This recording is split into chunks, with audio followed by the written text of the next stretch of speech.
don't know me, I am Dr. Patty Evans. I am a doctor of Oriental Medicine, a clinical sexologist, a licensed mental health counselor, and I have other acronyms behind my name that are not necessarily necessary now.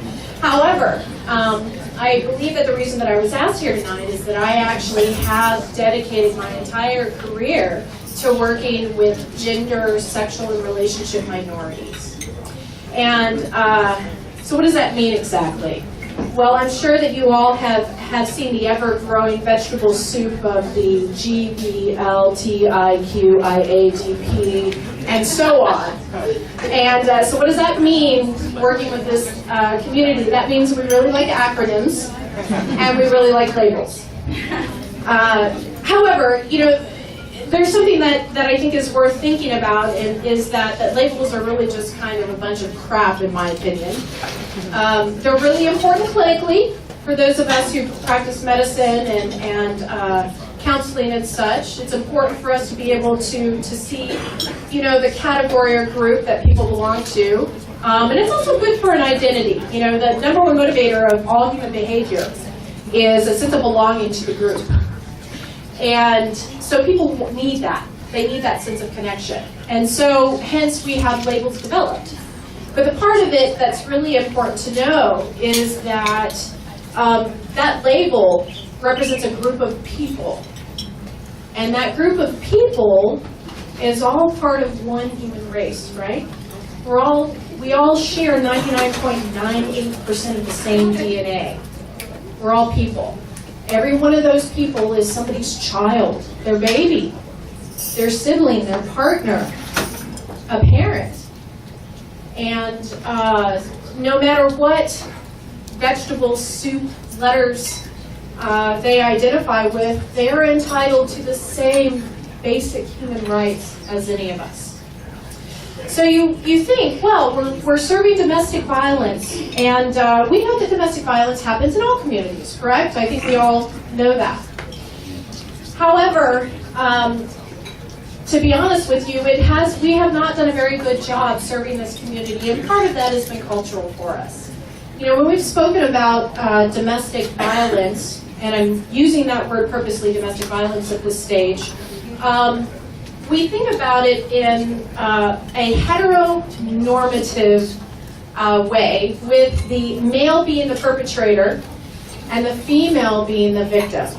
And when we first think about it, really honestly, guys, when you think about domestic violence, how many of you, the first thing that comes to your mind is a woman beating on a man?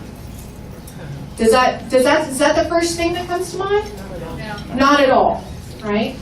And we've done a good job in this country starting to create laws and trends that are trying to recognize equality, but our culture has not caught up that far. So there's actually a very different experience for intimate partner violence. By the way, that term has been coined about 2012, and the reason for that was based upon a series of studies that was done from 2006 through 2012 in partnership between the United States, the United Kingdom, and Australia. There was a whole series of these studies that were done. And what we found was absolutely horrifying. And I'm gonna pose some questions to you to think about when you are starting to think about intimate partner violence and domestic violence, that I hope will make you sort of recognize some holes and gaps in our community that need help, both in our justice system as well as in our social constructs. So how many of you gentlemen in here would feel safe to openly admit that your partner beat the hell out of you to hospitalization? Any of you? I mean, seriously, how many of you would be okay being able to say to one of your buddies, hey, by the way? Not very many of you, correct? Now imagine that you're beaten to a pulp and sent into the hospital, okay? And the social worker comes to you because you acknowledged and admitted that this was domestic violence. And she refers you out to resources. And you call those resources And they say, no, we're not going to help you because of that piece of flesh that lies between your legs. I've had scores of men, scores of them, that have been turned down for help in this county alone because they happen to be a man. I have, now imagine also that nobody knows you're gay. Imagine if you have signed a morality clause, are in the military, have a security clearance or some other prestigious position, that if you found out about your sexual orientation being different, imagine what power that gives that abusive partner over you. Now even take that one step further. What if your family doesn't even know? In this, one of the studies that was done by the National Coalition of, I'll have to look it back up again, but one of the studies that was done in 2012, they said 85% of the phone calls that went in that were related to these orientation minority cases would have to actually come out of the closet at the same time that they were coming out that they were a survivor. And another 65% of them report that their partners are threatening to out them to the community if they were to leave.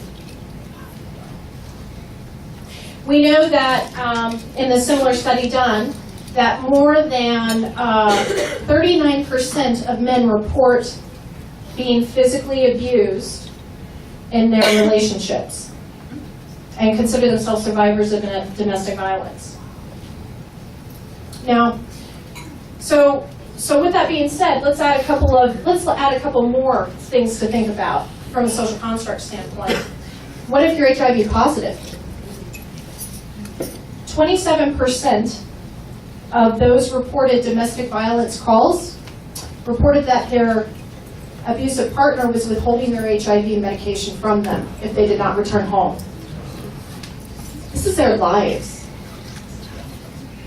Now imagine if you're HIV positive and you're also trying to hide that as well. And yet you call for help. And guess what? They're not going to be there. Let's add another mix. Can you imagine trying to acknowledge that a woman abused you? As a man, how many of you would be okay with acknowledging you're a survivor of domestic violence from a woman? So I think the numbers, if I remember correctly, were 11% of men acknowledge and report that they have been a survivor of domestic violence by women.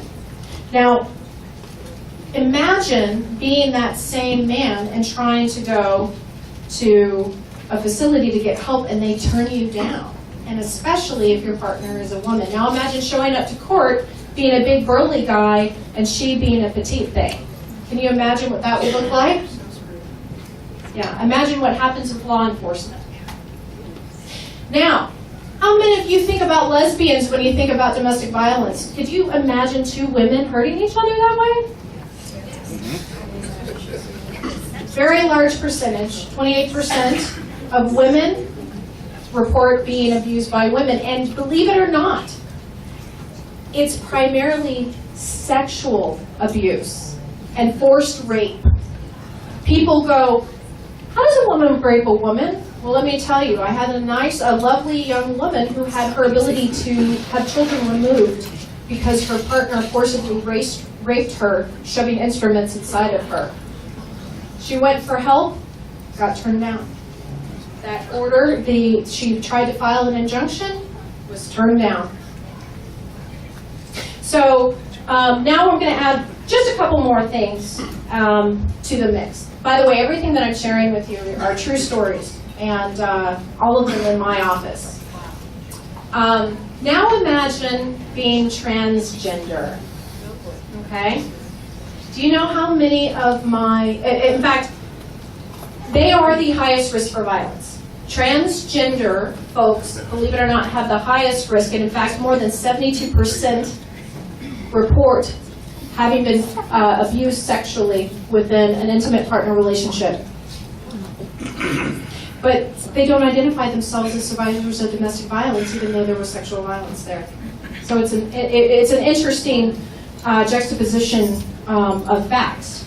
So imagine that you are doing the part, I don't know if any of you know about transgender care, but those of us that provide transgender care services, there's actually a protocol that you have to go through. You have to spend a year living as the other gender, there's hormone treatment, there's a whole series of things, so much therapy you have to get before you can even consider having the surgery.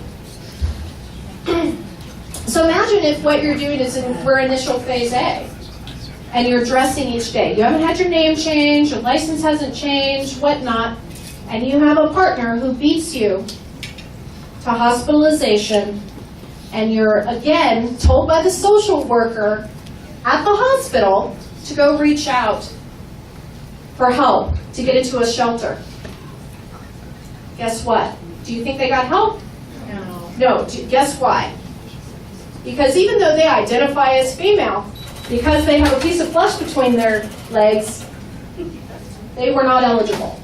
Because the majority of the services available do not serve men. And additionally,